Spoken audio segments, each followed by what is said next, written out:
વડોદરામાં સાવલી સબ જેલમાંથી 2 કેદીઓ ફરાર થઈ ગયા હોવાની ઘટના સામે આવી છે. મોડી રાત્રે અંધારાનો લાભ લઈને બંને કેદીઓ ફરાર થઈ ગયા છે. આ કેદીઓ દુષ્કર્મ અને હત્યાના ગુનામાં આરોપી હતા અને જેલમાંથી ફરાર થઈ જતા જેલ તંત્ર દોડતું થયું છે.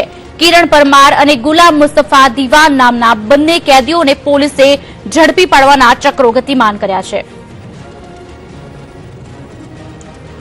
તો કિરણ પરમાર, ગુલામ મુસ્તફા દીવાન આ બંને કેદીઓ જેલમાં પુરાયા હતા.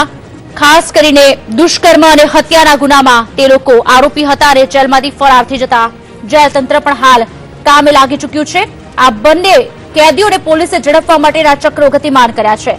સાવલી સબ જેલની આ ઘટના છે. વડોદરામાં સાવલી સબ જેલમાંથી 2 કેદી ફરાર થઈ ચૂક્યા છે. કાચા કામના આરોપી અને દુષ્કર્મ હત્યાના કેસમાં સજા કાપી રહ્યા હતા. બંને આરોપી નામ છે કિરણ પરમાર અને ગુલામ મુસ્તફા દીવાન.